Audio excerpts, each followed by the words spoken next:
Hello and welcome to the Artist Mentor podcast. My name's Conan, the Artist Mentor. On this week's episode, I have the one and only Eliot Kennedy. Eliot's been behind some of the biggest hits in the UK, from the Spice Girls to Take That and many, many others. He's Grammy nominated, has an Ivor Novello Award, and has a hit Broadway musical called Finding Neverland. I really enjoyed my conversation with Eliot. I hope you guys do too. If you do, like, subscribe, share, all of that. Enjoy, and I'll see you on the next episode. Hello, Eliot. Hi, how you doing, mate? Good to see you. I'm really well, thanks, man. Yeah, really appreciate you coming on and doing this for us, dude. I've welcome. always been a big fan of how you speak about music, and obviously you're really successful, and we've had some good chats in the past, and I thought you'd be brilliant to get on here and share some of that, that value that we have in those conversations with a wider audience. Yeah. Thanks so much for coming, man. I want this to just be a bit of a chat, really. I don't want it to be an interview, but I am going to start with a question that I'm sort of starting most of these things with, and it's this. What was it that first made you want to do music? I get that we've all had music in our house and that draws us to it as a listener, but what made you go, yeah, I want to do this? So I grew up in Australia. I don't know if you know that. I didn't know that, no. Yeah, my parents emigrated when I was a baby, and so all my childhood was in Sydney. And my dad was actually started out as a drummer, but then when we were in, and he would do the working men's clubs and stuff in the UK when I was a baby. But in Australia, the equivalent is, they call them RSL clubs, they're like sports clubs. And he sort of did that circuit. And so as a little kid, and then I remember turning it on one day, and suddenly I was able to play it. I was able to play melodies that my dad sang, the songs, and he used to do all the standards of the time, which was in the late sort of mid to late 70s. And he would do all these, these classic songs, and I was able to play them. I don't know why, I was just able to do it. My dad wanted to take me for piano lessons, but I kind of wasn't interested. I just wanted to sort of learn as much as possible. So it was a bit of the doors to the universe opened, and I was able to play this organ. So it started there and hasn't stopped, if I'm honest. And I was like 8 years old. So you really had a natural kind of inclination towards music. You could hear melody. Yeah. And I just once I was able to sort of play a melody, and then it was like anything. It's like, it's like a sweet shop. You all of a sudden you start to, well, what do I do with this hand? And that, and you start listening to records, and you realize, that's bass at the bottom of the keyboard, and you know what I mean. It was just, it sounds really stupid and basic, but it was literally, that's how simple it started and continued, and one thing led to another. And of course, I had an inclination towards keyboards because I was able to play one, and that sort of got me into synthesizers. And the very first record I ever bought was an album by a Belgian techno band called Telex. I was 8 years old. I remember saving up for it from my pocket money and going and buying this album. And the guy in the record shop looked at me like I was a freak. It was like, he said, "How do you know this record?" And I said, "I've just heard of it." And it was all synthesizers. And that was it then. I was gone. And I just became the biggest electronic music freak. Wow. And did you do any musical training after that point? So you were naturally drawn to it. You had the gift. Do you ever do any lessons or anything? No, you didn't. No, I don't. I still don't know how to read music. Obviously, I have a good understanding of chords and bass and knowledge. My first instrument, I would probably say I'm a bass player. And I sort of get by on other things. Guitar and keyboards and drums was a big thing for me. But I had the attitude of, if I want to learn something, I'll learn it, So I had this sort of period of wanting to play harmonica, and I bought one and learned how to play it, and the mandolin and whatever. It's just, if I didn't have those musicians around me, I would just learn it. And I'd sort of refused to accept that I couldn't do it, really, until I would do it. I'd just one of those people, that sort of put myself through it. Now I'm thankfully surrounded by amazing musicians, and I happily draw on other people's talent. Yeah. Because there's something about that is much more fun than doing it on your own. But it's a funny thing. I still don't read music, and it's I've been able to sort of get by without it. But you have a grasp on music theory and stuff like that. You very much. So through doing it, You I picked love up. arranging, backing vocals, horns, strings. I love arranging. So to do that, you need to really immerse yourself in the instrument and learn its range and its Mm, mm, capability, and that, just immerse yourself in as much music as possible. And as a result, I've learned a lot about music. So, whenever I'm working with a real orchestra or whatever, and there's music in front of me, I can track my way through it mm. because I know what I'm sort of looking at and listening to. But if you ask me to play a piece of music that's in front of me, I'd fall over in seconds. I always encourage young writers, artists, music people to learn the stuff and to maybe do lessons and all of that. But I think it's sort of horses for courses. I think if you're a player, or if that's Yeah, what you want to be as a player, then I think, yeah, learn the instrument, learn the theory and all of that. yeah, But I think for absolutely. someone that's maybe more drawn to the writing and production end, I think you learn these things up to a degree that serves what you're doing as a writer and producer. You don't need to be a virtuoso. You need to know enough to be able to sort of communicate what you're trying to do in a song or in a Yeah. production. Yeah, do you think that young people doing music should go the route of lessons and stuff, or is it more follow your nature, and if So that is right for you, then cool, and if not, then don't? I'm really against these pieces of software that give you chord progressions, Right, right. and just because it just drives me nuts, because it's like, do you know what? Just sit yourself down in front of an instrument. We're part of this instant access culture nowadays where I want everything right now. Mm, It's like, do you know what? Music actually requires your respect and your time. It requires of you to give of yourself. It's an amazing thing you're tapping into. This unlimited supply of positive energy, mm, and to expect that you're just worthy is really out of order. So I think that my advice to everybody is just start a lifelong love affair with music and pay it the respect it deserves by immersing yourself in it and learning. And if you're not naturally a player, that's fine, that's absolutely fine, but really get a pedigree for what you're listening to and what you want, and learn a method of conveying that to musicians that mm, allows them the respect that they deserve for doing that time, mhm. and work out, that relationship between what you've got in your head and how you sort of make it come out of the speakers. That in itself is a craft. So it's not going to happen just by buying a box of chords Yep. that will just be in any order, and you kind of go, yeah, that kind of sounds cool. It drives me nuts. It's like everyone's looking for a fast track nowadays, and I think that music deserves the respect of time and diligence. Totally agree with that. I think, yeah, when you're going for like, okay, I want to make a tune, but I don't know what I'm doing, so I'm just going to go get this MIDI pack and get these loops and samples or whatever. That's fine, but you Yeah, don't actually get the thing out of it that you would if you'd sat down and gone through that process of like figuring it out and finding it yourself. That's actually where yeah, the value is, rather than just sort of copying and pasting. Okay, well, these are some chords that work in this key, and this is some melodies that work over that, and I'm just going to put them together. And like I say, fine to start out with, but you're not actually getting the learning out of it, which you get out of sitting there and, like you say, immersing yourself and going yeah. through that thing of finding it for yourself. And that's actually where the value lies, is the longer journey rather than the quick fix of how do I make a hit today. It's like, well, get away from that. I'm totally supportive of people being creative and trying to maintain a spontaneity. And if that means you need some tools to help you do that. I've got a good friend of mine who's actually a very successful radio DJ, and he's always wanted to be able to do remixes and things like that. So I just said, well, don't talk about it, just get on with it. Mm. And he would say, and I said, send them to me, and I'll just, gladly critique them and give you some advice. So he sends me these tracks every now and again. He sent me one that was really good. Rhythmically, he'd worked it out, and it sounded really contemporary and all the rest of it. And I said to him, the problem is you've got a major chord structure melody and you've got a minor sample. You like it because it sounds funky rhythmically, but you must hear that there's something wrong. And he went, yeah, I just don't know what it is. And I said, it's the relationship between major and minor.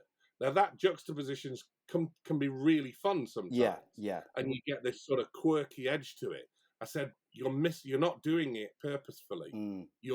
And it sounds weird as a result. So, you're going to have to learn that fundamental relationship between major and minor. And it was like a really important thing for him. And then the next one he sent me, he'd sort of worked that out. You know, it was like another couple of months down the road, and he'd worked it out, and he was confident enough to send it. I said, "Great, I can see the progression." And now that conversation, those most fundamental things that scare people about learning these things, is like, well, I don't know if I can do it. Just immerse yourself in it. You know, work out what it is. What am I hearing? What am I feeling that feels wrong? And it's so incredibly rewarding. It's like a lifelong reward when you get your head around those fundamentals. It's so worth it. Yeah, man, for real. Yeah, I think there's wrong, and then there's the right kind of wrong. And Yeah. do you know what I mean? Like, and Serendipity is always a good thing, isn't right, it? exactly, yeah. Fortunate accident. So it's like, I think when you don't know what you're doing, you might make a mistake, like, you know, okay, I've got a major harmony over this minor progression or something like that, and it's not quite working because I don't necessarily know what it is, what rule it is that I'm trying to bend or break here. I'm just accidentally breaking it, and it's not quite right. And this is why I think, like, yeah, you need to go on that progression so that you start Yeah. to know, for instance, you know, the relationship between all of these different things, and then you can get to a place where you know the rules now, but then you can break them in the right kind of way, you know, rather than it sounding like you must hear there's something wrong with that. Now it's like, oh, that's wrong, but that was just It's kind of cool. yeah, Yeah. it's great, you know. But I think you need to go through that process of like constant You learning do. to get to that Yeah. place where you can make the right Yeah, kind of and wrong. that's part of the fun, because they're your foundations. Those that making mistakes thing, and then finding fortunate, fortunate sort of mistakes that sound cool. You remember these things. What all you're doing is building your toolbox that you're going to be able to build a career with. That's the fun.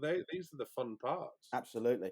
Yeah, and I think you know, you mentioned about telling people just to get going, just get started with it. I think Yeah, so many people we're overthinking, like, you know, the end goal or where they're going to go with it, the final product, whatever, yeah, and it makes us not take action and not get started. And I tell this to people all the time. It's like, listen, you're looking over here saying, you know, you want this outcome or whatever, but like you don't know how to get there, or even if you really want the outcome, because you haven't walked the path yet. Start where yeah, you are right now today. It's like, what are your skills? What are your attributes? What are your weaknesses? Right, get going. Just do something. yeah, And through walking that path, you start to figure it out. And sometimes what happens is you were dead set on a particular outcome or goal. And in walking the path, in learning the things that you didn't know before and building those attributes, you actually get closer to the goal and go, is that what I wanted? I don't think I want that now. But now you know because you started walking the path. And I think that that's a really yeah, important thing too. Is like you don't know where it's going, but you just got to get going to find that out. You know. yeah. Exactly. I'm going to just start with the Spice Girls. Okay. Okay. What was it like? What was it like, first of all, working with them at such an early stage? And did you know at the time when you were first introduced, like, these girls have got it, this is going to really do something? Or did it just sort of emerge and it's take you by surprise? What was it like? I'd already worked with Take That at this point, Mm, and sort of had so much fun doing that, and recognized that sort of sense of camaraderie they all had, and the joy that they had doing what they were doing, and being able to be a part of that. And I was the same age as them, you mm, know, and they never worked with a producer that was the same age as them. I really got a sense of that, you know, that camaraderie of what made it fun. And I was aware when I first came across the girls, and it was actually Chris Herbert, who was managing it at the time, who put them together with his father, God rest his soul. They asked me to work with actually another one of their artists, and I wasn't particularly inspired by that. And I said to him, "Do you manage anyone else?" And he went, "Well, we've got this girl group, but it's not really ready yet." And I went, "Wow, that sounds fun. What is it?" And he went, "Thinking pop, R&B, maybe. I don't know. You know, it's too early." And I went, "Do you know what? That sounds fun. Let me work with them." And what I didn't realize, we booked a studio, which ironically is my studio now. It was called Fon at the time, but mm. it was a commercial studio then. And I booked the big room here. And the day before, I was in another studio, and I got a phone call from the dude who ran the front desk. And he said, "There's two girls here that need to talk to you." And it was Melby and Jerry. And they said, "Look, we've fired our manager and driven to Sheffield because he wouldn't give us your phone number Wow. to find you." And I was like, "Wow." She said, "Well, we've been here like 5 hours and we finally found the studio that knows you and has your number. I met with them and they said, look, the girls are with the lawyer tomorrow. They're going to fire him. And then we're on our own. And I said, okay, well, I'm still going to work with you. You're here, And they said, great. Well, is there anywhere we can stay? And that was it. Then I'd literally adopted 5 sisters overnight, Wow. and they all moved into my little semi-detached house. And we just had so much fun. And it was literally like a hurricane having in the house.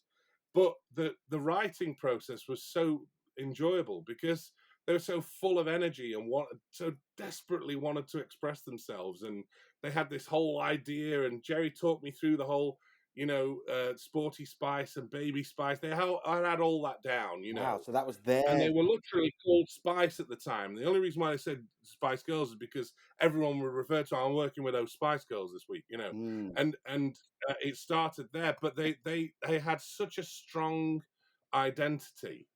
And then in the studio, they were just, like I said, it was just brilliant. They'd just sit there with their pads, throwing out lyrics and melodies. And the most difficult thing was like wrangling them. It was like wrangling cats. It was like so difficult to keep it all contained and focus on one idea. But as a result, writing was brilliant. And we had loads of ideas all the time. And we'd just then sort of spend afternoons focusing some of those into songs. So it was pure creativity and pure joy. And they were 100% involved in everything. It was great fun. So yeah, do you know what? I immediately knew this was special and knew it was worth the time and the effort. I didn't care that I wasn't getting paid or anything like that. I mean, they had that. I was giving them money for petrol and taking them out for pizza and stuff. Mad. So one of my fondest memories is once they'd done their publishing deal, they came up again and we did another writing session. They insisted on taking me out for dinner. Love it. So I said, yeah, there's like a nice Chinese restaurant down the road. And we went there and they paid for the meal each individually with a check each, split into 5. And literally wrote 5 checks out to pay for the Chinese, which was just so sweet. It's such a beautiful memory, that. You know what? They went off and changed the world. It was an amazing thing to be a part of. It was such an honor to be a part of it. But yeah, I knew from the outset they had something special. It was undeniable. And do you think that enjoyable, fun energy that they had was a key ingredient? 100%. It was contagious. Anyone who came across them, they would, they got a reputation in record companies because they'd go in and they were chaos. They'd literally take over the record label and be dancing on the MD's table and everything. And it became a thing. Everyone talked about I've had those Spice Girls and it was a nightmare, but they were literally like explosive to be around and fun and daring and a bit risky. And it was like an amazing thing to be a part of because it became like a little family. There are only 3 of us involved, Matt and Biff, me and Absolute Boys in the early days. So it really felt like we had a sort of real close-knit family thing going on. And we all got on and there was no competition. It was like everyone wanted everyone else's songs to be a hit. And it was a beautiful thing. It started a long chain because like me here at the Steelworks and those guys, Matt and Biff and Absolute, we worked on many albums together. Then after that, 5 and S Club and Blue and a bunch of other things, one after another. There was no competition there, a healthy competition, wanting to like keep making hits and stuff. But we were also really supportive of each other, which is lovely because we developed great friendships as a result, I think that the enjoyment end of it, I really do think that like it's vitally important. I think it's like the source energy of the whole project. If you're not enjoying yourself, or if like you're desperate to get the hit or to get the deal or whatever it might be, I feel like that energy sort of just compounds and sort of just translates through the rest of the project and makes it not work. And I think a big part of music is enjoying it. We're meant to play music just like we do with games, and playing is fun. It's enjoyable. It's not not this rigid, I've got to get a hit. It's fun. So yeah, that's fascinating. That must have been mad to be a part of, man. Yeah, it was amazing. It was so much fun. And it all was, everything I did in the 90s was it was like a bit of a blur, really. It was like one after another. And it felt like the girls, blew the doors open to pop being fun again and accessible. And it's interesting, when I was working on X Factor 2011, me and Biff were working on X Factor together. And Biff sort of said to me one day, we were talking about the process of developing artists, and X Factor was like a microcosm of that process, because we had weeks rather than months or whatever, and sometimes hours and days to get people in character. But Biff said to me one day, "Do you think there is anyone in this country more qualified for doing this than us?" And I'd never really thought about it until then. I went, "What do you mean by that?" And he went, "Think about this." He said, "We were the first generation of songwriter and producer post, say, Milli Vanilli, where it was okay to audition for a band." Yeah. You know what I mean? It's like pre the 90s, early mid 90s. It was like taboo. It was like, "Oh, you're not a real band because you've been auditioned for." But from that point onwards, no one gave a toss. You know, kids just liked the music. They didn't care that this boy band hadn't been to college together or grew up in the same housing estate, and no one gave a toss. You know, it was about fun and music and all the rest of it. So he was right. We were that first wave of songwriter producer that was accepted for finding talent and developing it from scratch. You know, I mean, S Club literally started in this studio. The first time they came together as a band, I took them for lunch down the road here and said to all the 7 of them, there were just 7 kids. I said, "What do you want to do?" And they were like, looked at me and kind of went, "Are we allowed to say?" And I went, "Yeah, well, this is your record, you know, this is going to be your career. What do you want to do?" And they said, "Well, we love the Jacksons and things like that." So I said, "Right, let's get into that kind of vibe." So the first thing I wrote for them was "Bring It On Back," which has got that sort of PC Jackson feel, you know. I said, "Look, guys, much to my manager and my publisher's distress, I prefer to co-write with you guys, because this is your record. It's not my record. You're going to have to sing this 600 times, you know, through your career. And if you've co-written it, you own it, and there's a sense of you in this process. So it's always going to be like this. It's all for when you work with me, we're going to collaborate." And that was the beginning of another beautiful relationship. And that I took that into every working relationship I've ever had. And do you know what? I could have probably had more of the songs. I might have earned more in PRS. But Conan, it's not the way I value relationships. It just isn't. And as a result, I can look back on these things with far more joy. Yeah, and I think when you focus on trying to have too much ownership over something, I think you choke it dead again. Music, you know, it's a collaborative process. And do you want to be a dictator or do you want to be part of a community? And I think... Listen, do you know what? There are some songs that I've written and I've had to sit and write it on my own. It's either a personal experience or something I just needed to sort of exercise, you know what I mean, to get it out of me. And it's difficult to do that in certain circumstances. But most of the time, you know, the one thing, and we've talked about this, that I'm fully aware of is it's everything is just energy, you know, and sometimes even if someone's in the room contributing that energy positively, even if it's not with lyrics or whatever, it's just an affirmation sometimes. It's like it encourages you to keep going down that road or whatever when you're self-doubting or whatever. Sometimes just that positive kick is enough to consider itself as a collaboration. Now, you can go into a writing situation, you might come out thinking, that guy didn't really do anything.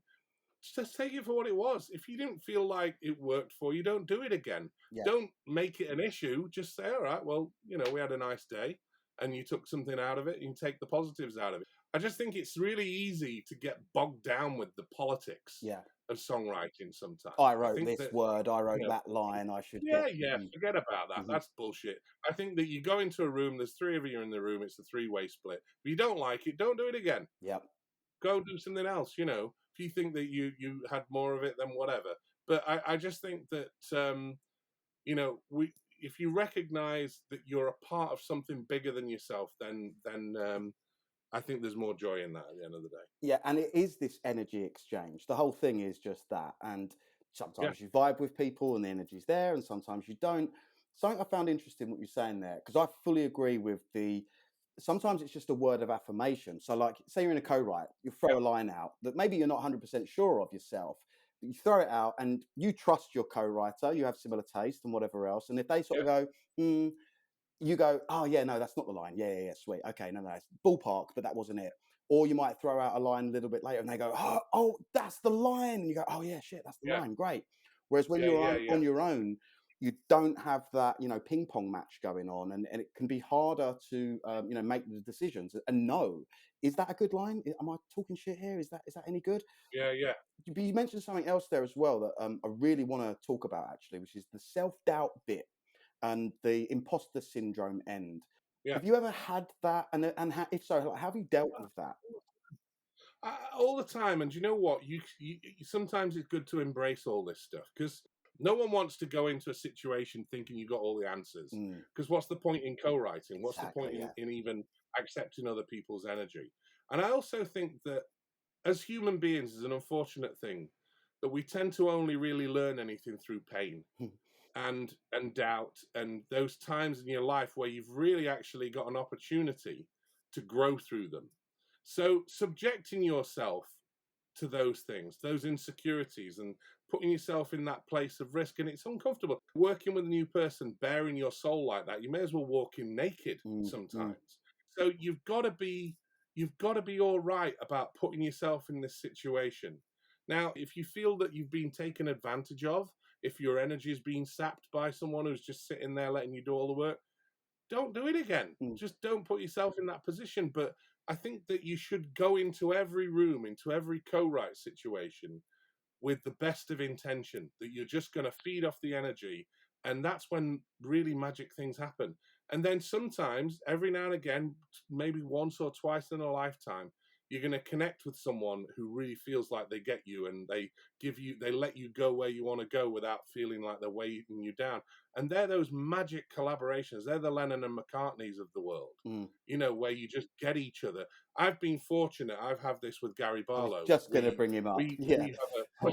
we have a brilliant relationship that way, and it's actually so much so nowadays. And we've always got two or three things going on at the same time, but we seldom do we actually sit in the same room and write together because we're both singers, we're both musicians, we're both all-round songwriters. So quite often, if we're in the room together, one of us is sitting like this, waiting to get on the keyboard or whatever. So it's better that we either get little starts and I'll send him something and he'll send me something and then I'll fire off for a day on that. When I get bored, I'll send it back to him. What do you think about this? And all of a sudden, we end up with like 5 or 6 songs because we've got 3 or 4 things going at the same time. And then it comes down to, because we know each other, what it actually becomes about then is trying to impress the other person with Right. Yeah. an idea they wouldn't think of. And Gaz always says this about me. I love working with El because he does things that I don't expect. Mm. And that's the thing, because I know his vocabulary musically and lyrically, and vice versa, he knows mine. So the fun is surprising him with something that he wouldn't do or whatever.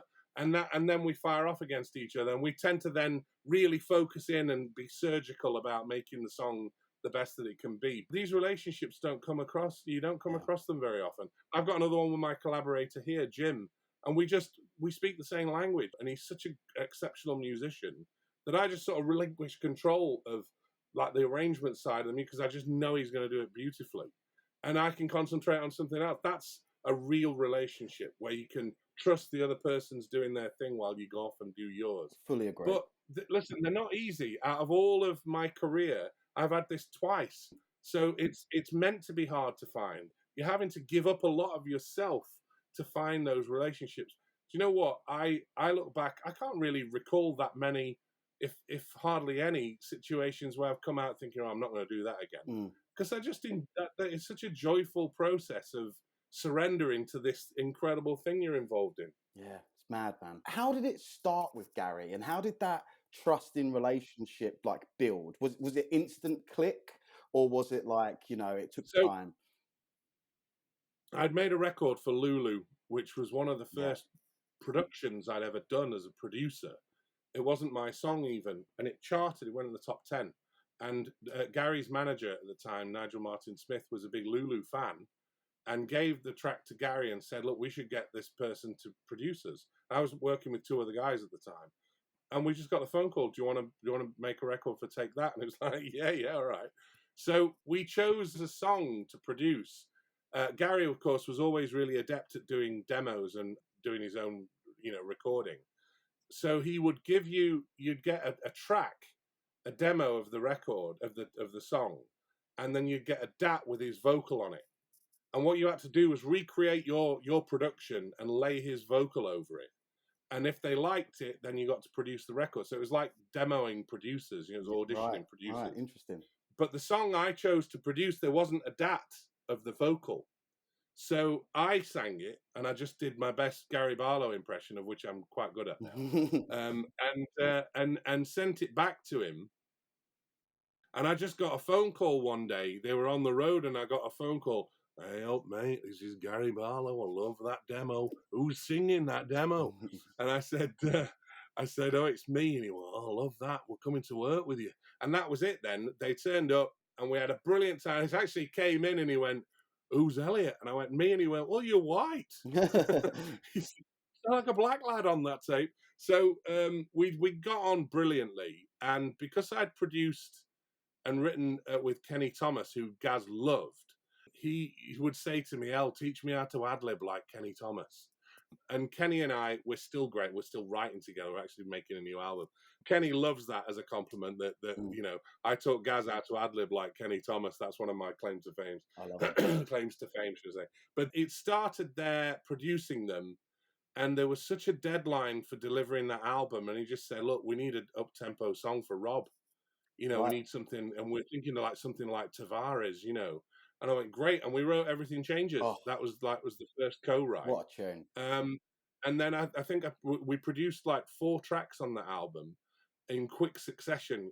They'd never worked with a live band before. And that's what I loved doing. So we had this brilliant time of doing the songs for that album with a full band, a drum, bass player, and all the rest of it. We just connected brilliantly. And then the next thing I did for them was the Beatles medley that they did at the Brit Awards. Wow. Where it went black and white and everything. They wore the Pierre Cardin suits. It was great. So we just got on brilliantly, and as creatives, just became friends. And that's where it started. And we're still here. I mean, I've just literally sent me a text message 2 minutes ago. We talk most days, if not several text messages every day. Anytime I'm working on something, I'm been writing a musical for the last couple of years, and I send it to him all the time, and he comes back with his encouragement. I think this is the best thing you've written. And we support each other, we're brothers at the end of the day. It's one of those relationships that you found in the exploration where it did click, one of the 1 or 2 or 3 that you get in a lifetime. Yeah. I think there's a real lesson in all of that for people who are just starting out, to find your people, the people that you genuinely connect to are the best part of yourself. It requires exploration. You can't just turn up at a co-write and think okay, this is it, me and you forever. It's you've got to put yourself out there, and I think we're all and sacrifice. Be prepared to sacrifice. Right, yeah, to give to it and to not make it about you and to let go and all of that. And I think we're all nodes in a network. If you're someone that's making music, you're a node in the network of people making music. And I think you've got to just explore that network by reaching out to people, connecting to people, till you find the other nodes that are sort of resonating at the same frequency as you. I think a lot of early stage people, they miss this bit. I get a lot of artists coming to me who are just starting out, and they've maybe done 1 or 2 tunes. And the way they're going about it is they're writing a tune on their own, and then they're looking for a producer online who they can then pay to produce the record, right? And then the problem that they find is, oh, well, I found this one guy, and he sounded like my sound, and I've paid him and I did this session, but he was sort of on the clock and he wasn't as invested in it, and I'm not really happy with the outcome. And now I'm a little bit I'm written another song I want produced, but do I go with him or do I find someone else? And what I've been telling those people that have that conundrum is, stop framing it like that. You're making it very transactional, and you're looking for the win now. So you've written a song. Yeah, it's like hiring a painter to paint your house. Right. It's not that simple. Exactly. Okay. So what I tell them is, stop framing it like that. Stop being so black and white where you go, okay, written a song, find a producer, get it produced, release, write another song. What I'm telling them is, stop that, save your money, okay, and get into the network of people making music without making it all about you. Instead of going, oh, okay, I've got this song and I want a producer to produce it and it's going to cost me money, I tell them, find producers and other writers and artists that you like that are on a similar level to you, and reach out to them to work on music. Okay, give to Yeah, them first, all right? Rather than trying to take yeah, and it being transactional and it not quite linking up, I say, listen, yeah, find people that you like, reach out and say, hey, I like what you did on blah, blah, blah. Are you looking for any vocalists? You know, I'm up for top lining stuff. Got anything you want to collaborate on? And get in the door of the network of making music. And through that, you'll find a few people throughout that that you will really connect with. And then for your project, great, that might be the person. And I yeah, think it's absolutely key. Networking is about giving to the network and then finding the people that yeah. you resonate with. And then, boom, you might be able to make a successful project out of it.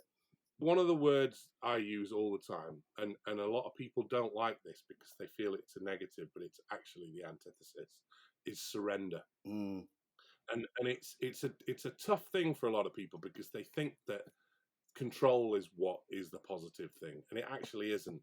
And the more you're prepared to relinquish control, mm, the more you're prepared to surrender to that experience, the more you're going to achieve, the more it actually comes back tenfold. And it sounds really philosophical and a bit hairy fairy for a lot of people, but it's actually an exchange of energy. mm, It's as simple as that. And the quicker you can get your head around the fact that what you're trying to do here and what you're asking people to do is conjure out of absolute thin air what you're imagining or whatever, the less you put on the actual transactional thing, as you say, and the more you invest in surrendering to what could possibly happen, mm, the quicker you're going to bear fruit. It's as simple as that. It's like I always try to explain to people the way to try to imagine it is you're putting your aerial up. yeah. But the only way you get to put your aerial up to receive the energy, right? To literally put your funnel up to gather all that energy. The only way that that gets to happen is you have to surrender first. You have to say, all right, I'm going to park my ego. I'm going Right. to get out of my own way and I'm just going to wait for this thing to come and arrive. And the only way it arrives, you have to be absolutely honest. Hmm. And that's really difficult for some people. They think that, oh, I can be all galvanized with my ego and just pay someone to do it. All you're going to end up with is that transactional experience. And you forget that what actually you're looking for is connection. Hmm. You're actually looking for other people's energy. So how are you going to do that unless you're prepared to surrender your own? So it's a really fundamental, a vital part of collaborating and creating your sound or whatever it is you're looking for. But it starts with surrendering yourself. That's as simple as it gets. I fully agree, but it is a bit of a tricky one to get your head around. It's like, what are we surrendering exactly? What are we letting go of? And you mentioned ego, and I guess it's kind of like projecting onto it, wanting it to be a particular thing. We've got to write a hit today. Is it that we're letting go of and just allowing this open experience where, it can come to me? Is that what we're letting go of? Like, what is it exactly I that think we have I to think going surrender? into the room thinking, right, we need to write a hit today is probably the start of Yeah, the bad I direction. agree. Mhm. Because I think that anytime I've written anything that's turned into a hit was not done on the basis that we're going to write a hit today. Mm, It came from tapping into a beautiful energy yeah. and a symbiosis of ideas and creativity, and that only comes from being with someone and them knowing they're safe in the room with you. That if you've got to literally, figuratively strip off, you're safe. No one's going to harm you in that room Mm, because that's when the magic happens. And so going into the room thinking, right, I'm going to keep this suit of armor on all day, and no one because no one can hurt me when I've got this. You're not going to end up with anything. yeah. What you're going to end up with is whatever you pay for, and that's usually a time, and that's it. You're Mm, not going to get magic. Going in with that attitude, you're limiting yourself. You're boxing yourself off straight away. definitely. So it's all about it's surrendering that suit of armor. That you listen, your ego is really important. Sometimes it galvanizes you, but when you're in a creative situation, you don't need it. It doesn't have a place in the studio like Mm, that. mm. Yeah, I think that there's like two types of resistance, and one is so we've got our ego, our persona, this projection. We think we're right, we think we know, and I think that's the type of resistance that we actually need to break through. It's like park that, get that away from me. yeah, But I do think there's another type of resistance that perhaps we should be listening to, and that's something like this. Like, let's say you're writing, you're in the thick of it. It's been going great. You've been in that zone where you're open and it's flowing, and everyone's safe to just throw the ideas, and something magic's happening. But then sometimes you reach a point where that channel of open creative ideas sort of seems to stop. It's like, what's this middle eight going to be? And I think when you get to yeah, that point and you reach significant resistance, like in that creative process, that's one that you should yield to. If you try and fight through that too hard, you're bringing back your yeah, ego yeah, of, I think I know where yeah, this needs to go. Do you think there's some truth yeah, in that? There's sort of two types of yeah, resistance. absolutely. Listen, you're going to come across these situations where it's all going really well. Like you say, you run aground a bit on something. Mm, Do you know what the thing to do is there? Go limp. mm, Stop forcing the issue. Go, do you know what, guys? Let's go and have a coffee. yes. Let's go and have some lunch. Or let's start something else. Let's Yeah. go a different direction. And you invariably, 9 times out of 10, you're going to go somewhere and go, do you know what? That could work in that song we got stuck on. Mm, You know, and you end up coming full circle in any situation I've been in like that, where you go, let's try something else, you know, different key, different rhythm. yeah. And you kind of go, oh, oh, oh, oh. It just becomes funny Yeah. Yeah. because you realize what you've done is get out of your own way. Mm, You know what I mean? mm, I like to look at it like the universe is like a celestial sat nav, that it does want to push you in the right direction quite often. And the only times I know when I fuck things up is when I've decided I know a better route, I know a shortcut, mm. and I end up sort of coming to a brick wall. But it's there all the time, wanting to re-divert. You just have to surrender to it. At some point, you kind of go, do you know what? So far, it's led me in the right direction, and stop thinking you know a quicker or faster route to get to where you got to go. So sometimes, and what ends up happening is you end up making yourself laugh because you kind of go, do you know what? This is so funny that this is the way it really is. Yeah. It's actually far more simple than you think it is.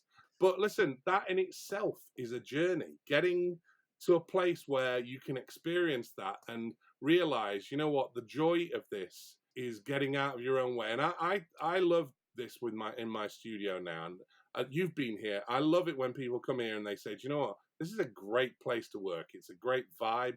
And that's because I've cultivated this attitude of anything's possible, but let's leave that stuff out there that we don't need. And in these rooms, we can just be comfortable and safe.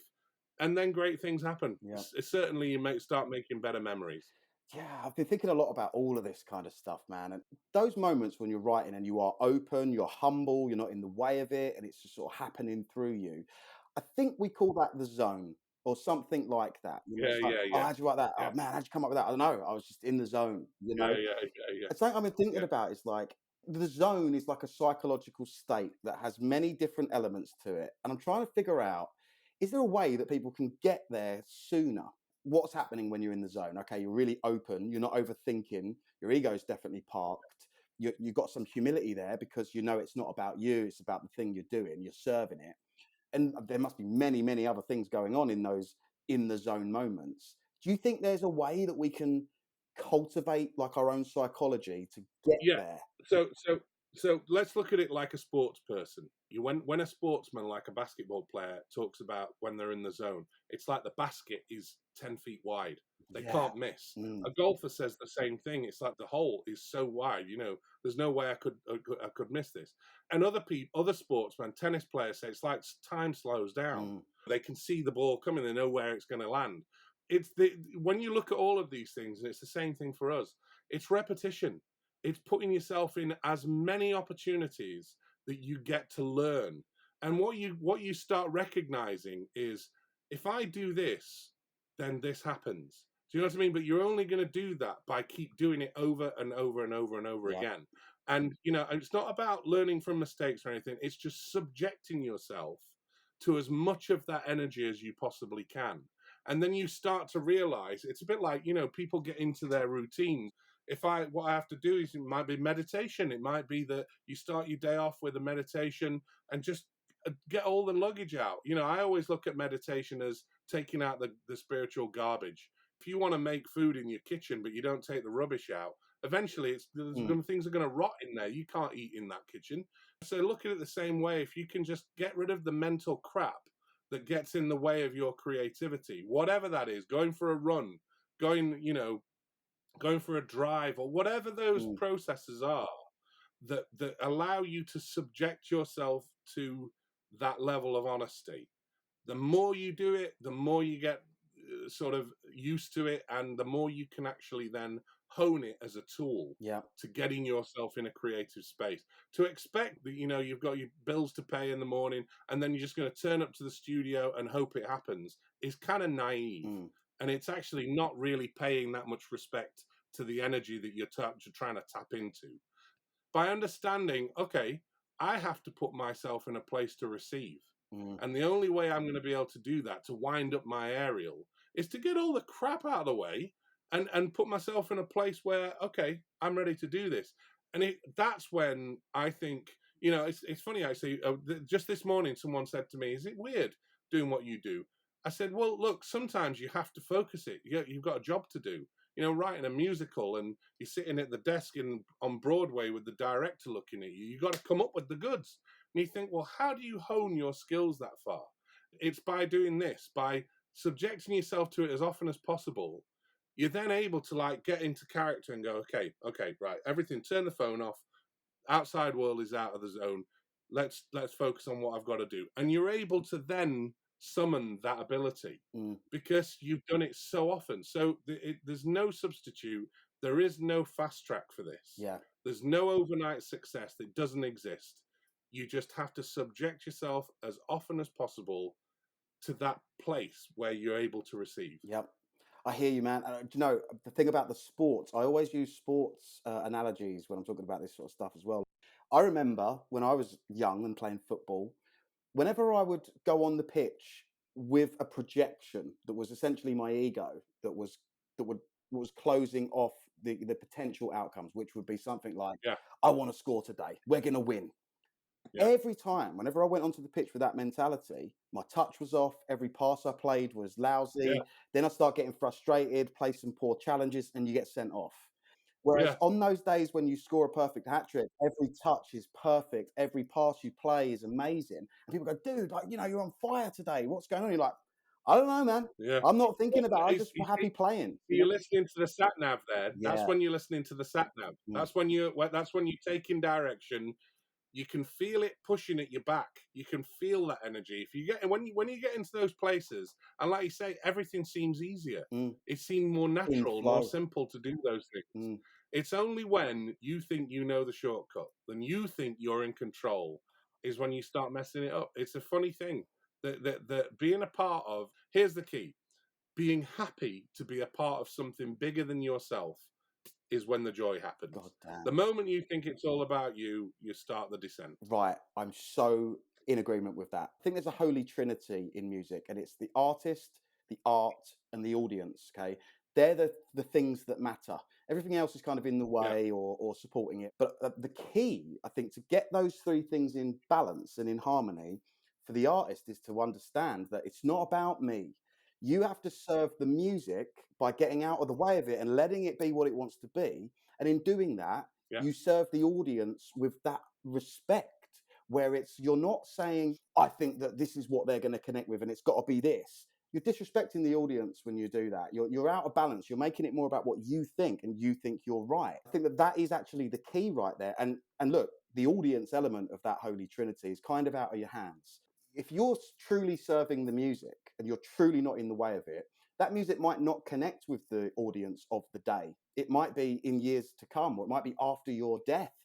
Think of a Van Gogh.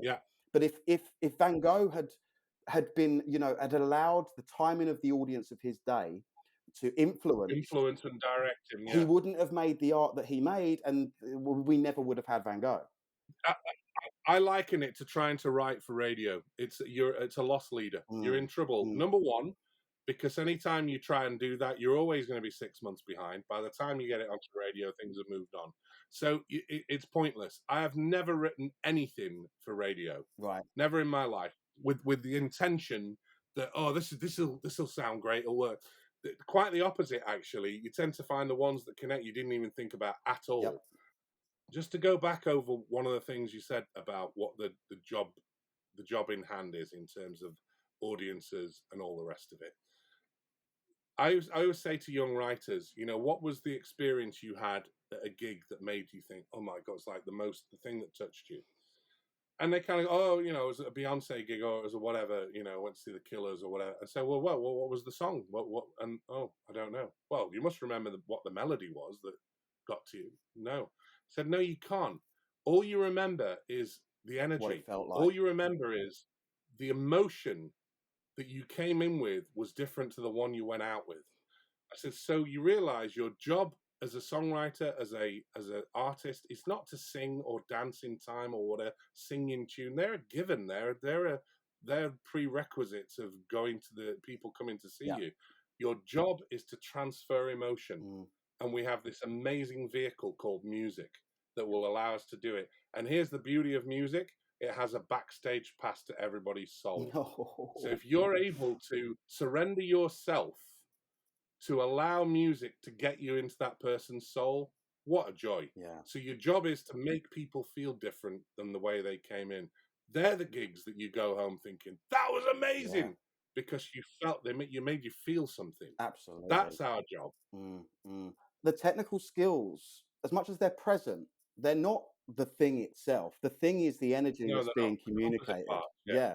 And I think another bit of it is, you as a writer, you as the person that wrote the song, you might think it's about a particular thing, and it might well be, like what you've written. Yeah. But I think another part of it is allowing, in serving the music and not making it all about you, you allow it to be open enough that when a listener hears it, they can project their own meaning onto it. It's not like, and you don't want to ruin that for them either. You don't want to be like, that's not what the song's about. It's actually about, my dog that died. It's like, don't do that. Don't ruin the illusion.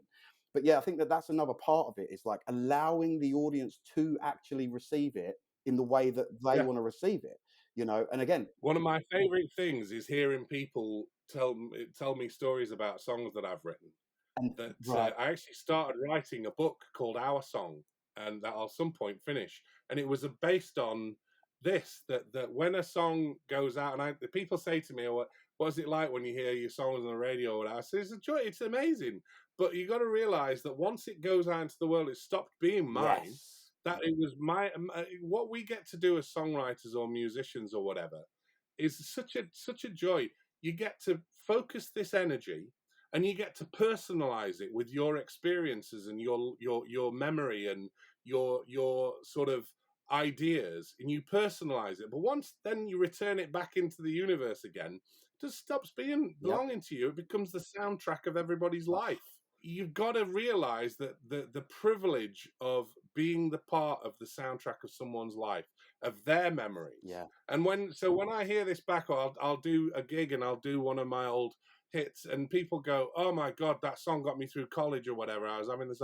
You just think, you have no idea what that song was about, but for you, it's about that part of your life. That I think is such a privilege to be a part of. Yeah, and you shouldn't ruin it for them in that moment when they're exactly. let them it's have their it. moment. Yeah, It belongs to them. Because here's the thing. Here's a story for you that I'll always remember.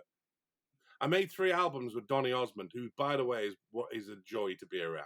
I always say there are only 2 things in life that have never really disappointed me: the Grand Canyon and Donny Osmond. He is such a great guy to be around. And I remember him telling me a story in the 80s when he was trying to shake off his sort of puppy love image. He was the soldier of love, and he was like denim and leather, and and he wanted to sort of be cool and all the rest of it. He wanted to get rid of that boy next door thing. So when he did Puppy Love at his gig, he used to sing it with a stupid voice and sort of take the mick out of himself. And he says, I remember doing this, going backstage, and the stage door, and there were all these people wanting autographs. And he came to this girl and he said, what do you want me to sign for? And she went, I don't want anything. And he said, what do you mean? And she went, well, here's what I want. I want you to stop messing around with my memories. She goes, my childhood belongs to me, not to you. Oh my goodness. And that song was an important part of my childhood. Wow. And you don't have the right to mess with it. So if you're going to sing that song, sing it properly. Wow. And he said, from that day onwards, I've sung Puppy Love with the earnest and honesty and emotion that I did when I sang the song. It was a really big moment for him. Yeah. So you realize, listen, man, this is not ours. We're tapping into something, we're allowed to be a part of it, and you've got to be happy to be a part of something infinitely bigger than you. I couldn't agree more with all of this. I love this idea of you're giving it to the audience and it's theirs now, right? So it's a gift. So you're Yeah, giving it to them, yeah, okay? You already got everything that you needed to get out of it in the writing of it. All of that exploration, all of that learning, that self-discovery, almost the self-therapy session that it is as a songwriter to write a tune, to chip away at it. You already got everything you needed out of the gift that you already received from the universe. It's like we call talented people yeah, gifted. It's like, right, so you've got the gift to be yeah. able to receive. You've been gifted. Yeah. Exactly. You've been Yeah, gifted, and then you get to go through the process of making the tune, and then when you put it out, you got to give it away. You already played with your toys. Okay, now let everyone else play with them. yeah. You know what I mean? It's true. And like, Yeah. this is a bit of a bastardization of a concept, but I talk about it when we talk about this. So there's this quote: "He who builds the fire warms himself twice." Right? Which obvious kind of idea.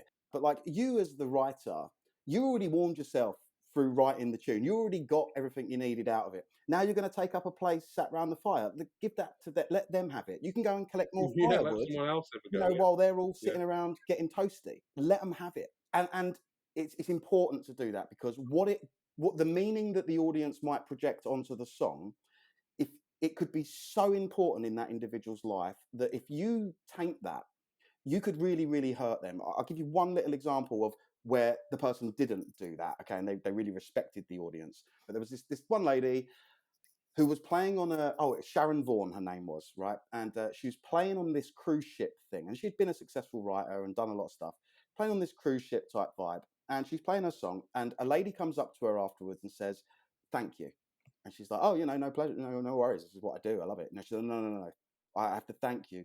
My husband died and I was on the way to drive my car off a bridge, and your song came on the radio, and I stopped and pulled over, and it saved my life. I'm getting a bit cut up now because I know Sharon was obviously blown away. So you saved my life, and what they did was the following year they met back up on that same cruise ship situation and scattered her husband's Huh. ashes. Now, when someone's coming up to you, and whether they're saying, "Oh, I love that tune, it makes me jump and dance," or whether they're saying, "That saved my life," let them have it because it's theirs. So check this out, Conan. This is what levels me about this, and anyone listening to this podcast might say, "Oh yeah, it might be easy for you. You've been doing it a long time." But here's why I live this as a philosophy. It's not just something I'm saying. I was working with Bryan Adams on a movie called Spirit, which is a DreamWorks cartoon about a horse. Oh, yeah. And the tagline of the film is "Some spirits can never be broken." It's about a stallion captured by the cavalry, and they try to break it, and he just sort of shrugs them off. So for this particular scene, Brian says, "What should we write?" And I said, "Let's write like a rodeo song, like a southern rock song about. Let's call it 'Get Off My Back.'" And we wrote it. Literally, just sat there, and we were in front of the cinema screen in this with Hans Zimmer. It was an amazing Wow. situation. It was in Hans Zimmer's studio. Hans is doing the music, and Brian and I are writing some songs. So we sat there in this screening room with the scene on the screen, and the two of us with acoustic guitars, and we just jammed this song out. Katzenberg and Hans Zimmer and Ron Fair came in. I think even Spielberg was in the building that Wow. day, and we just jammed this song out. It was a really intense situation. And they were like, "This is great, let's record it, it's amazing." So we wrote the song, we demoed it, we recorded it, it's in the movie, boom, everyone's happy. And it's a great moment. It feels like a rodeo because the horse is shrugging off these cavalrymen, and it's full of joy and high energy. And a year later, Brian sends me this letter. He said, "You're going to want to see this, want to read this." It was from a woman called Kate, who was talking about her son, Chan. She was married to a Thai bloke, and they had a son called Chan. Unfortunately, Chan had leukemia, and they'd gone all around America trying to find a cure and couldn't. And Chan's dad decided they should move back to Bangkok, and he wanted to try alternative medicines. So they moved back to Thailand, but she would keep taking him into Bangkok for his radiation treatment and his chemo and all the rest of it. They were in there one day, and he was in the children's hospital, and she said Chan was watching the TV, and there was a movie on, and it was a cartoon about a horse, and it got to this particular part, and he sort of lit up as he was listening to this song. And I said to the nurse, "What is this movie?" And she said, "Oh, it's this DVD. It's called Spirit." She goes, "So we bought the film for him on his way home, and he watched it every day." She goes, "But his favourite part was this scene where the horse was shrugging off the cavalrymen, and he loved this song, which we then learned was called Get Off My Back. And he felt like it was his illness, and this song gave him the confidence." She goes, "So he listened to this song every day." She said, "I'd like to tell you that that song gave us 2 more years with Chan. But Wow. at the day that he died, he was with his father, and he said to his father, 'Don't worry, Daddy, some spirits will never be broken.'" Unreal. This is I mean, fuck. You know, I tell you that story, and it kills me every time I think about it, kills because me you to just hear kind of it. go, you know what? We wrote that song in 15 minutes because we were under pressure to fill a hole in this film with the fun song. And it goes out into the universe, and a poor kid who's dying of leukemia hears it in a hospital, and he thinks it's about him and about his illness. Mm. And he sings it to himself every day. And somehow we gave this family another 2 years of memories with their son. If you can't at that point recognize you're a part of something the universe used as that, we were lucky to be holding a pencil the day the Yep. universe wanted to write that song. Mm-hmm. That's how I Yep. feel. I had an acoustic guitar in my lap the day the universe wanted to write a song, because somewhere down the road it was going to keep a kid alive for another 2 years. Right. I mean, holy fuck. If you can't at that point recognize you're a part of something really special, I don't know what to do. This is actually what it's all about. We get so caught up. How do I market my music? Like, da, da, da, da, da. You know, how do I get 1 million streams? How do I get a deal? That's the shallow end of music. This wasn't a hit, mate. This wasn't a hit record. Right. It was just it was a moment in my life that I'm proud to say I happened to be able to hold a guitar in my lap the day the universe wanted to write a song. Yeah, it's crazy, man. Like the importance of it. I try to tell artists all the time, you've got to understand the power that you wield. This isn't a joke. This isn't a game. This is really important. And you're talking about like the soundtrack to people's lives and all of that. And we all have that. There's a song that like connects you back to something or that gives you hope. I've got lots of them. And we all feel that as an audience member. So I think as an artist, as a writer, you've got to recognize what it is that you're serving. And it's that. And to do that, to serve the people that you're giving the gift to, you have to initially serve the music. And that comes back to all of this, getting your ego out the way, stop thinking it's all about the outcomes, and stop projecting onto what outcomes you want. Because, okay, let's say with that tune, for instance, you might have projected on the outcome, yeah, we want to get this away with hands and, you know, like get this on. Yeah, it's a job in hand. We need to do this. Sometimes in co-writing a song, I say to the people in the room, look, what does the song need? What does the song need of us to give it? We've created this thing. We've put this thing in the world. What does it actually need for us to do this? What you're suggesting feels like you're trying to go down your avenue, but what does the song need? And it's an interesting question. And then sometimes, whatever you're working on, the project you're working on, like for instance, I'm writing a musical, the song has a job to do. And what our job is then is to let this song be the vehicle for transferring emotion. So we need to steer it a little bit. That's the vehicle we need to help direct it in the right place. And that's another skill of being a songwriter, that knowing when to serve the song and when to help the song serve a bigger purpose. So these are actually really important lessons to learn. So that there is a massive difference. There's one of them is being proactive and actually helping steer it. Another one is surrendering and serving the song itself. Yeah. That's a really important distinction. This whole thing as well, though, about like how to serve the song or to steer the song, because I hear what you're saying. You know, you're writing to a brief, essentially, let's say for a scene that has to convey a certain emotion. So it's already pointed. How do you point something without getting in the way of it too much? Because, okay, this particular scene needs a tune of this tempo with this feel. But in order for it to actually connect and transfer the energy that you want it to connect, you still need to be open to the channel. So Yes, very is it much sort of so. a case of recognizing where we're heading and then trying to relax and open myself up to receive like that ballpark of energy rather than it just being super open and it could go anywhere?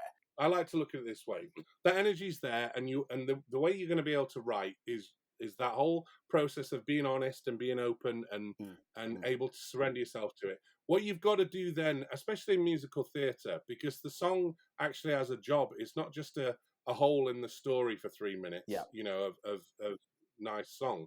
Sometimes the song has a very specific active job to travel the story Mm, or to tell the story. There's a country music has always been good for this in terms of a discipline. That the country music has to tell a story, otherwise it's not really country. yeah. So writing for musicals very similar to that. The role of music in musical theatre, for instance, the role of a song, should I say, is usually 9 times out of 10 the thoughts and emotions the actor can't say. Mm, Otherwise, he'd just say it in dialogue. So a song could be, you could have a man and a woman on stage and he's singing. She can't hear him. We, as the audience, have the privilege of hearing his emotion because he sings it to us, right? And then she stood there. But in actual fact, if you were just watching this, she's just looking at him, not knowing whether what he's thinking. mm. And then she sings something, and we get to see, oh my God, she feels the same way as this guy. And what eventually happens is they kiss. So we've all been through these situations with people, and we're wrestling with how we connect with them. In musical theatre, we're hearing those thoughts and emotions as a song. That's the job of songs in musical theatre. Not always. There's a thing called a diegetic song, which is you walk into a room and there's a song in that room playing. It sometimes still has a meaning, Yeah, but it's a different kind of job. yeah, You know what I mean? yeah, Writing for things like that to actually fulfill a job is just, you have to be, this is all about learning the craft of being a songwriter and having these things in your toolbox, but it's still the same process. You can't write a song for that scene without getting into this space where you can receive. yeah. It's just you get better at focusing the energy in a certain direction. Mm, You get from it being just a big old spotlight to being like a laser. yeah. Do you know what I mean? And you get better at being able to focus that energy into a one point. I actually think having some parameters to work within like that benefits creativity. Yeah, it's good. It really makes you tighten up. It makes you tighten up the tools, you Yeah, know? you're pointed towards something. Because I think, like, let's say we were doing a session now. If we're too open, it's like, what do you want to write about today, guys? It's like, well, it could Yeah, be anything. It's like we could do a metal yeah, track, we could do this, we could do that. yeah, yeah, The yeah, moment someone points it and actually restricts what it could be, so let's say someone says, I'm feeling an R&B vibe. Great, okay, so we've got one yeah, level of restriction, a constraint, a box. And then someone else goes, yeah, I'm really liking Cesar at the moment. Let's do something like that. Great, okay, well, now we're more in a lane. And actually, yeah, yeah, what it does though is it focuses your thoughts and those creative ideas within that box. And people always say think outside yeah. the box, but I think you have to think within it first. Well, you need something to point your Yeah, energy towards, don't yeah. you? Because Yeah. otherwise it's just wildly open. There are other times when I just come into the studio with Yeah, no ideas you've got to do whatsoever that as where well. it's going to go. See where my hands fall on a guitar or a piano, and let it take me on a journey. Mm, And do you know what? Sometimes those things sit on a shelf for 20 years mm, mm. because until someone comes along, you kind of go, do you know what? Do you like this? And they listen to it and go, oh my God, I love that. Yeah, And it takes on its own life. So sometimes it's fun to just be a part of that. Comes down to the word play again. yeah, But quite often, if you're going to try and do this for a living, as a songwriter, as someone who's hired to do a job, you kind of have to you have to sharpen your tools for that reason. mm, You have to be able to like take the energy and focus it in one yeah. direction. Mm. I've got a thought about that sort of process of beginning super open, where it's like it could be anything. Okay, what are we going to write? What's my Yeah, project going to be? It could be anything. And then we sort of explore, we write some songs, and then the project, the EP, whatever it is you're doing, starts to reveal itself. Okay, so it's an R&B thing that's a bit like Cesar, whatever. yeah, Think as you keep creating more music for the project, you're getting more and more boxed in. There's less and less opportunity for wild creativity, especially towards the end of the project. Like now the EP or whatever's really getting refined, and the only room for like, creativity is like, oh, should we turn the hi-hat down 2 dB, or Yeah, yeah, right, you're getting more and more boxed in. There's less and less opportunity for creativity. And then the same is happening around the mechanics of the release of that project. So you start exploring, what are my marketing options? What could I do here? How do I put this out? And then the same happens there, where they then start to get boxed in. Okay, we've got a release date now. Here's all of the visual asset.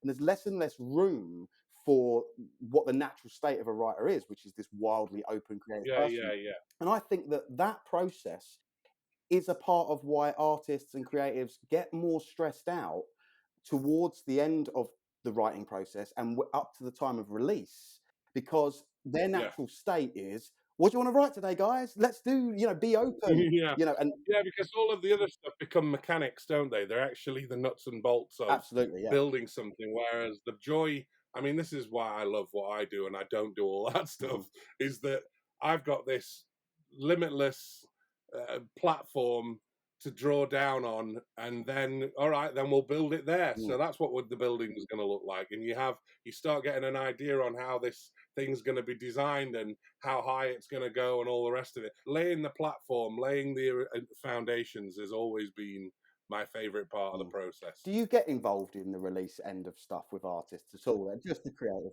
Nowadays, of course, we live in a world where anyone can be their own record Yeah, label. So you want to help people find themselves, and artist development, which is what I've always done, sort of goes into that world. And I've done it enough now to be able to advise people and say, you want to try this, or here's some people. I actually released an album. I don't know yeah, if you yeah, know, yeah. I released an album on my own only because it was lockdown and I'd got nothing else going on. That and the fact that Gary Barlow bullied me into doing it. I made an album and I had to do all that. I had to market it. I had to do videos, which was hilarious. Mhm. 52-year-old bloke making his first video, and then and marketing it and getting, somehow ended up on the Radio 2 playlist. Brilliant. Because they liked it and people, it went down really well. So it was an interesting experience for me at this point in my life to go. But it's been good to sort of help other people. Then, oh, this is what I did. Try this. It's all about social media nowadays, and you've got all these tools like TikTok and whatever at your disposal. But it's hard. It's exhausting every time, and I direct people to do this. They come and go, "Oh my god, it's exhausting." Mm. And you go, "Yeah, it is. It's repetitive. It's exhausting. It's not as free and easy as it is when you're writing and coming up with stuff. It becomes more like work." Yeah. But listen. This is part of these. This is also par for the course. So did you feel that sort of tension and stress building up before you released the album that you worked on? Yeah, I You didn't did? enjoy that Right. stuff. It's not, I've never ever wanted to be an artist, Mhm. Conan. I never had that in my DNA. But I've always been able to sing, and I love doing gigs and performing and playing as a musician. So I've just taken the opportunity wherever possible. And do you know what? Usually I do one gig a year, and we take an opportunity to raise money for Yeah. charity and do it on that level, and it's total joy. And I get to sing my hits, and in this instance, I did my whole album recently a couple of weeks ago, and it was just beautiful. We had such a fun time doing it, and I've never done that before, so it felt a little bit more insular than I've ever done before. I didn't really enjoy the experience. I'll probably never make another Right. album because it's just not in me to want to do that. And the other thing is, I'm just not. You need to be like, you need to have a certain thing in your DNA to want to be an artist, Agreed. and I'm just way too fragile. One person that didn't like my album, and I'd just not be able to get out of bed. I Mm. was just so like, oh my god. But thankfully, I mean, people really liked it. I made it in absolute honesty. There was nothing. I never tried to pretend to be something I wasn't. Great.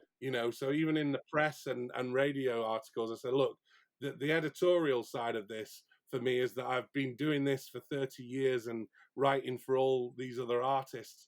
It was just something to do in lockdown that I thought was a fun thing to do. So there was a real serious level of honesty that seemed to connect there. Mm. But, I didn't enjoy that side of it, Right. Conan, and not at all. When you released it, though, so I'm really interested in the word release at the moment, right? Because there's all this tension that we got building up, and then what do? Then we release the song. Okay, it's like, right, Yeah, let go of it, release. Just meditate on that word for a moment, release, right? yeah, And I went and started having a look at like the origin of the word, and it comes from the Latin, the original word for relax, right? It's like to stretch out once more. Right, You yeah, know, and yeah. I was just interested, like, did you when that button hit and the release day, it was out, did you feel a sense of, "Ah, it's done now," kind of thing? Did you feel that or Yeah, I did. I actually did, and it was like literally, it doesn't matter whether it sells a copy or anyone streams it yeah. once. It doesn't matter. Mm, You know, that's not what I've done it for. I'm not looking for. It's funny actually. I was on Twitter and there was some guy criticizing my music, and I looked him up, and he was also releasing his own, and he'd hardly got any support. He'd hardly got any listens mhm, or streams of his videos, and for whatever reason, mine connected with a lot of people, and it was getting, it was stunned me how well it was being received. So I reached out to this guy and I said, "Look, I get what you're trying to do here, but don't. You're not going to feel better by putting down someone else mhm, down." I said, I released my thing, and I honestly didn't care whether it got a stream or a view or the video was on you. I don't care. I did it for different mm, reasons. I think if that's what you're trying to achieve, you're gonna always be yep, disappointed. And he came back to me and he said, "Do you know what? Thanks for reaching out and not just swearing at me and calling me an idiot or whatever." He said, "I am really, really sorry." And we ended up sort of connecting. I just said, "Mate, listen, I'm not searching for yep, this. The fact that it's connecting is probably because I'm not searching for it." Sometimes you just have to get it out there, and like you say, use the word for what it is, put it out. And I'd done it, I'd exercised it, I'd done that, mm. and it was out in the world, and it will be what it will be. I don't have control over it, and I don't want control over Yeah, it. because when you're giving a gift, it's not up to you how it's received. If you're genuinely giving, Yes, do we give to receive or do we yeah, give to give? You give to give because yeah, that's the better exactly. mode. That's the way it's been for me all the way along. I've been one of those guys, bitter, resentful, so focused on outcomes that you're not getting them and all of that. Understand why people are doing that, why they're being a bit aggy in comment sections and projecting outwards like that. They're hurting.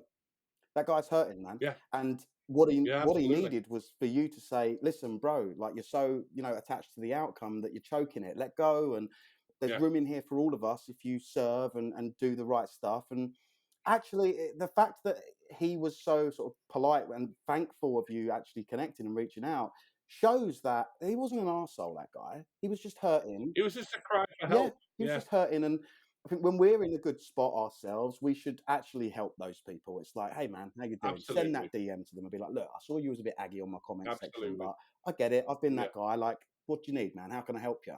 And again, yeah, that comes back to service. For you to really shine as a writer, producer, artist, and all of that. Yeah, it's one thing to serve the audience and the music and give them that, but also serve other creators. Don't make it again. It's not all about you. It really is about everybody else. And right, okay, so Bryan Adams. Okay, so you mentioned Bryan Adams earlier. When I was at your studio last few years ago, you said when he writes, he always writes the chorus first because he said if you don't have a chorus, you haven't got a song. And I found that super interesting. I've tried to do that in the past as a writer and just struggled a bit. I feel like I'm probably better at starting at the beginning personally. I don't know, maybe I'm projecting on that. But what do you think about that, writing the chorus first? And is that a good idea? So sometimes it comes down to the purpose again, and it is horses for courses. With someone like Bryan Adams, who's got a catalogue of, of hits, and he can Yeah. stand up for 2 hours and play one after another at his gigs, you want to make sure that whatever it is you're writing, it can stand up to those Right. winners, Yeah. you God. know, and that only tends to happen with people who have got this incredibly rich catalogue Mm. because they want to add to it. They don't want it to be a bunch of B-sides or whatever.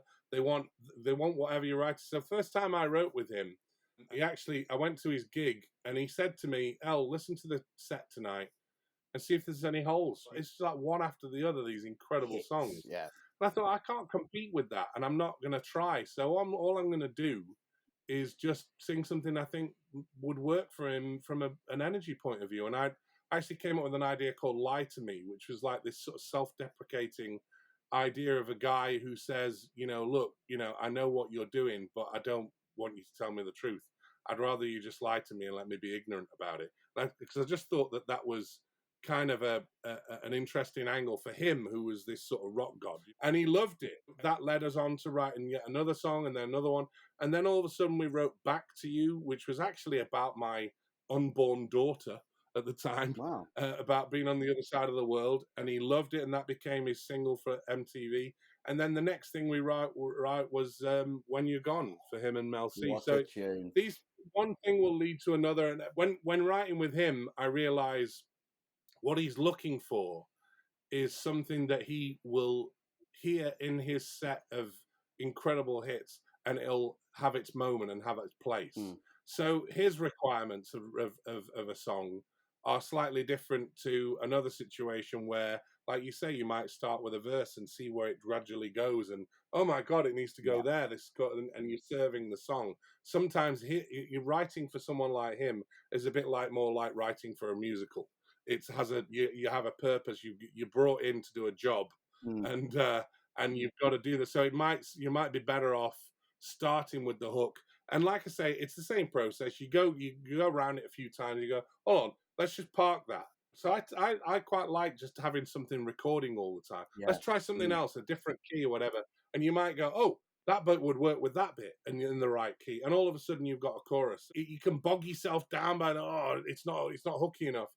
Do something else. Go somewhere else. Go and have a coffee. Go and have a walk. Whatever.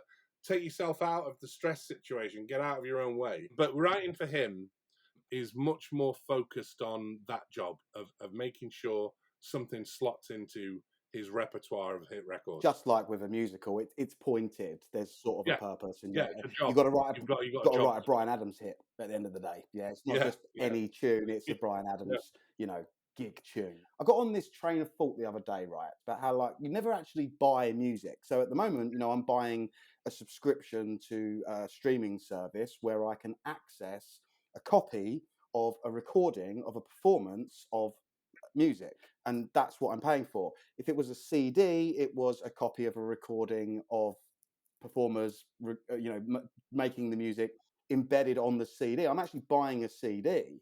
The music's definitely present in those things, and same on a vinyl. If what I'm playing here is a copy of a recording of a performance of the music, what exactly is the music?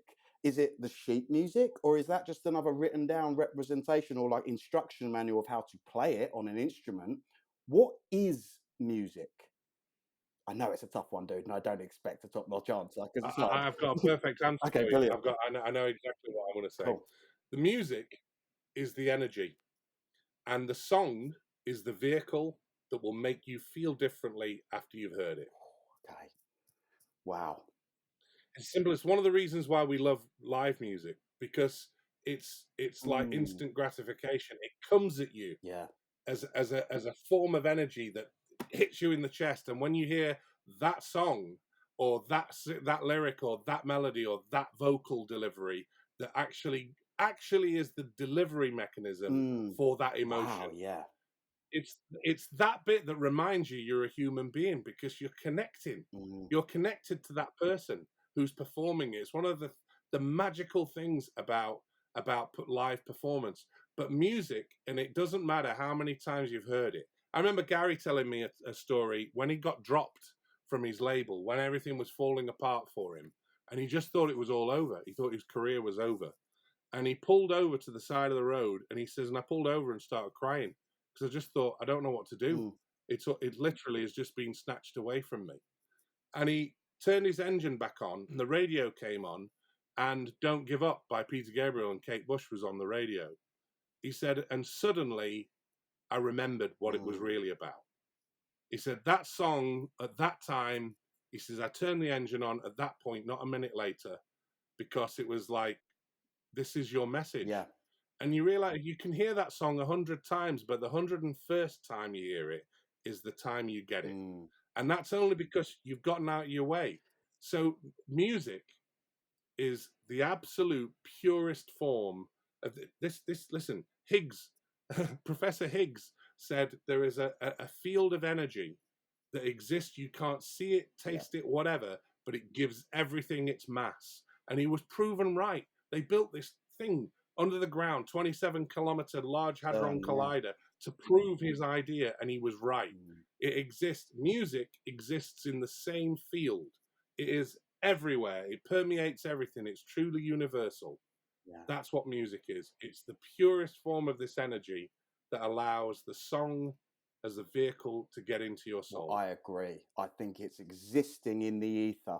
And when we talk about being a Yeah. channel and making ourselves open enough for it, it's to receive that. And look, when we're writing, Right. what do we say? We say, oh, hang on a minute, I'm hearing.